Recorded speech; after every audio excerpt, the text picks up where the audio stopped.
It was a typical Sunday afternoon in Salford, and the Brass Handles pub was packed with regulars enjoying the football. Manchester United were comfortably ahead of Newcastle. The atmosphere was lively, and nobody inside suspected that a gangland execution was moments away from unfolding. Two young men entered the pub carrying loaded handguns, sent there with one purpose: to kill a known local enforcer, David Totten. But within minutes the plan unraveled. Instead of making their escape, the gunmen were overpowered, disarmed, and shot with their own weapons. They staggered outside and collapsed on the grass, fatally wounded. Remarkably, Totten survived. The attackers didn't. And in true Salford fashion, nobody inside that pub said a single word to the police, not then, and not in the years since. What was meant to be a clean, calculated hit turned into one of Greater Manchester's most shocking underworld moments. A failed assassination that exposed hidden feuds, deadly loyalties, and a criminal network willing to sacrifice its own. This is the story of the Brass Handles double murder. An ambush that went so wrong, it left the streets of Salford talking in hushed tones for years to come. In the world of gangland Britain, the faces on the front line are often the youngest and the most disposable. Richard Austin was just 19 years old and Carlton Alvarenga only 20. Both were from Moss Side in Manchester, an area that's seen its fair share of crime, poverty, and postcode wars. By all accounts, neither was a seasoned hitman. They weren't professionals, they were pawns. Young men with past convictions, old debts, and few options. Police later believed they were pushed into the job, not for profit, but to wipe their slate clean with the wrong people. Their target, David Totten, was no small-time name in Salford. He was known for being volatile, violent, and well-connected. His reputation had been growing rapidly, too rapidly for some.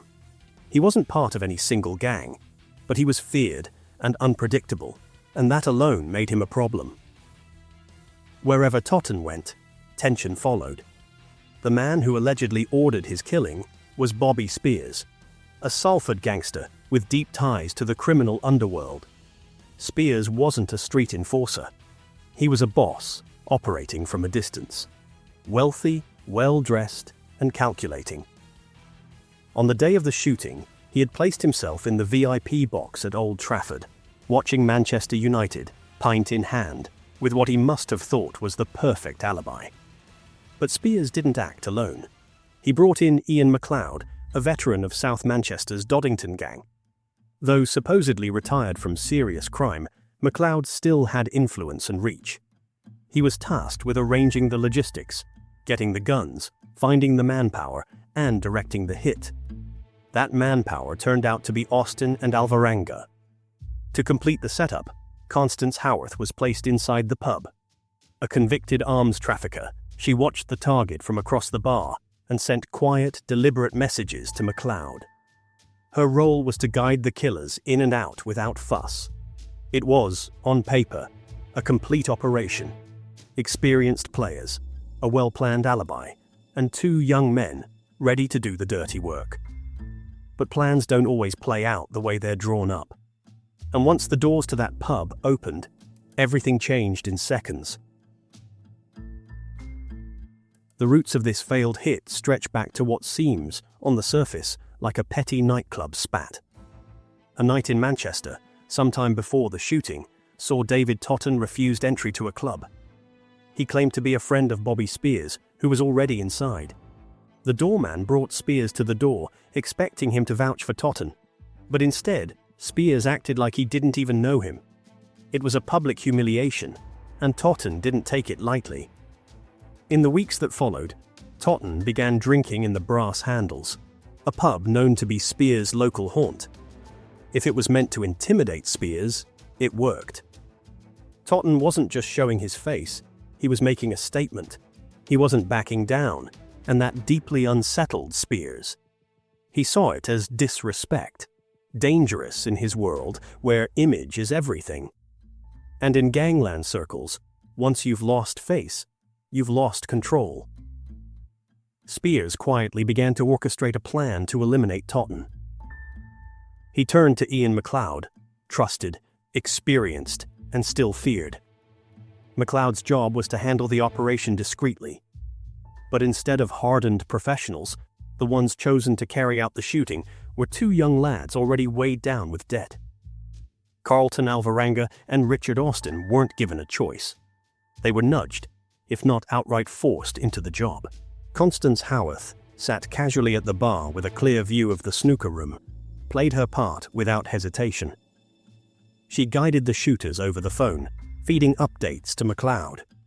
Totten was sitting with mates, having a drink, unaware that a team was closing in.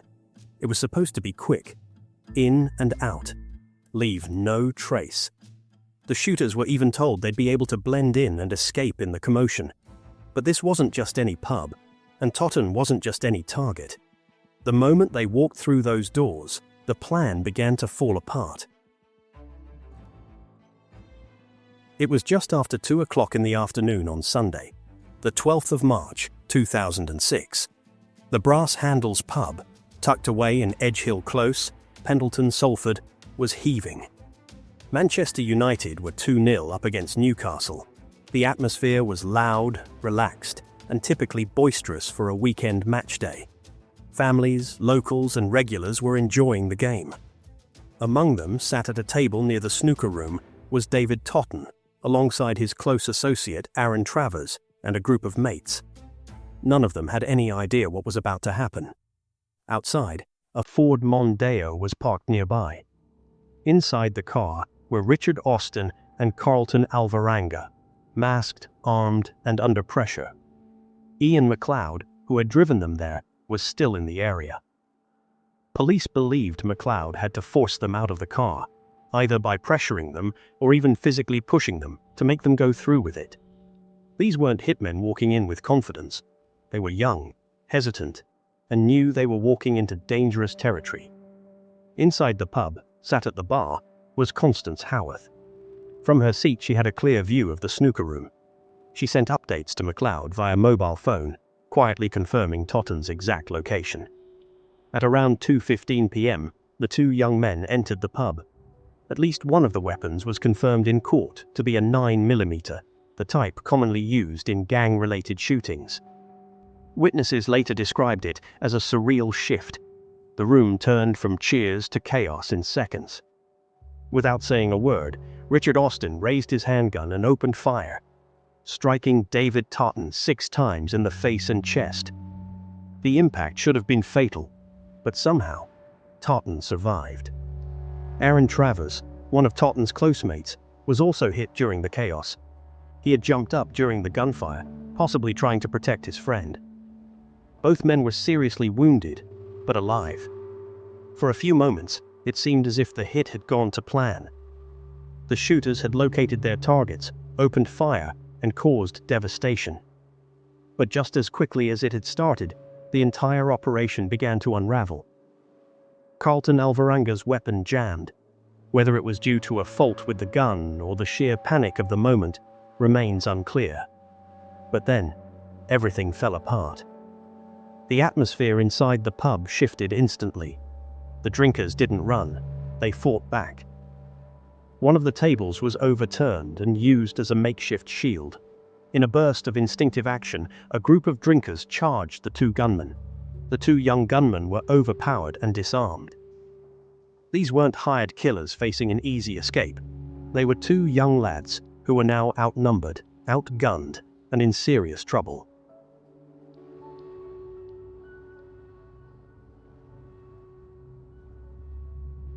What was meant to be a swift and silent execution had become a violent free-for-all. Austin and Alvarenga stumbled out of the pub, bleeding and desperate. They crossed the road and collapsed on the grass beside Fitzwarren Street. There they died from their injuries, surrounded by a growing crowd of onlookers. By the time emergency services arrived, both were beyond help. Back inside the pub, the scene was being swiftly tidied. In classic Salford style, someone ripped the CCTV system from the wall. Phones disappeared. Witnesses melted away into silence. What was supposed to be a clean hit in broad daylight ended with two young men dead in the street and a trail of silence left behind. But the story wasn't over. Because while no one inside the pub was talking, their phones had plenty to say. When police arrived at the Brass Handles pub, they were met with absolute carnage. Two young men, Richard Austin and Carlton Alvarenga, lay dead just outside on the grass verge. Inside, glass was shattered, tables overturned, and panic still hung in the air. But despite the dozens of people present, officers quickly realized they were facing one of the hardest tasks in gangland policing. Silence. No one claimed to have seen a thing. No one could identify the shooters.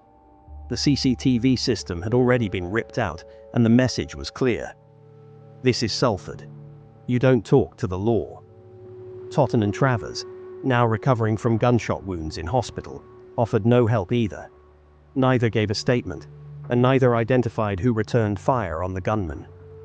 With no eyewitnesses, no weapons recovered, and no CCTV, detectives were left with little more than two bodies, and a pair of discarded mobile phones found beside them. That detail, however, would prove critical. One of the phones, a pay-as-you-go handset, had been topped up recently. Officers traced the top-up to a supermarket, where it had been paid for using a loyalty card registered to Ian McLeod. From that small link, police began to unravel a wider chain of communications. Cross-referencing call data, they discovered regular contact between McLeod, Constance Howarth, and a third man, Bobby Spears, who had fled to Spain within days of the shooting. The timing of the calls aligned perfectly with the planning and execution of the hit. Police found that Howarth had sent messages from inside the pub, guiding the gunmen to their targets. McLeod remained close by in his Ford Mondeo, keeping watch. He was calling from the comfort of an executive box at Old Trafford, where he was watching the Manchester United match, the same game being shown in the pub. This web of phone activity gave investigators the breakthrough they needed. There were no fingerprints, no murder weapons, and no forensics that could prove who fired the fatal shots. But what they had was coordination, calls, texts, and movement patterns that clearly outlined a conspiracy. In 2007, both McLeod and Howarth were arrested and charged with conspiracy to commit murder. Though no one was ever charged with the actual killing of Austin and Alvarenga, the Crown built its case around the planning of the hit itself. Police made it clear. These two young men were sent into the Brass Handles by a group who knew the risks and saw them as expendable. As for Spears, he remained abroad until 2008, when he was located in Benidorm and extradited back to the UK under a European arrest warrant. He was finally charged and put on trial in 2009. All three were eventually convicted, not because anyone talked, but because the evidence was buried in their own digital footprints. By the time the case reached court, Greater Manchester Police knew they wouldn't be getting any help from witnesses. The wall of silence surrounding the Brass Handles pub remained firmly intact. No one inside had broken rank. Totten and Travers refused to speak. There were no forensics, no murder weapon, and no one charged with pulling the trigger. But what the Crown had was something else. Cold, traceable digital evidence. And it was enough. In March 2007, Ian McLeod and Constance Howarth stood trial at Preston Crown Court, both charged with conspiracy to commit murder. The prosecution laid out a clear timeline. McLeod had coordinated the shooters, driving them to the scene, while Howarth acted as a spotter from inside the pub. She had directed the pair to their targets, using text messages sent just moments before the attack. The case didn't rely on any direct witness statements. It was built almost entirely on mobile phone data. Records showed a pattern of communication between Howarth, McLeod, and Bobby Spears in the hours leading up to the shooting. It also showed Spears making calls from his seat at Old Trafford during the match, aligning perfectly with the attack timeline. Both McLeod and Howarth were found guilty. McLeod, once a feared name in the Doddington crew, was sentenced to life in prison, with a minimum term of 21 years.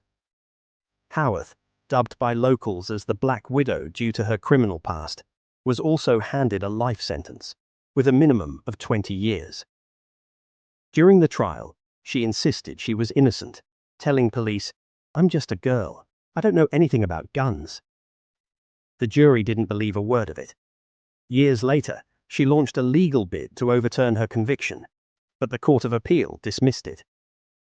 Lady Justice Carr described her claims as highly speculative, noting that the alternative suspect she named bore no resemblance to either Totten or Travers, but the mastermind of the plot, Bobby Spears, was still living freely in Spain, hiding among British expats in Benidorm. It wasn't until August 2008, more than 2 years after the shooting, that he was arrested and extradited back to the UK under a European arrest warrant. He went on trial in 2009. The evidence presented was damning. The phone records, the coordination with MacLeod and Howarth, and the carefully timed alibi at Old Trafford. All of it pointed to his central role in orchestrating the assassination attempt. During sentencing, Mr. Justice Griffith Williams described the case as a calculated and ruthless gangland execution attempt, adding that Spears had shown no concern for public safety by planning a hit inside a packed public house. Though no one has ever been charged with the actual killings of Richard Austin and Carlton Alvarenga, those who sent them in have faced justice. In May 2009, Spears was found guilty of conspiracy to murder and sentenced to life in prison, with a minimum term of 23 years. But for the families of the 2 young men, it was a bittersweet outcome. They were labeled expendable and died carrying out a plan that went disastrously wrong. If you found this case as fascinating as we did, hit the like button, subscribe, and make sure you've got notifications turned on. We've got more real British crime stories coming your way. No fluff, no fiction, just facts. Until next time, take care.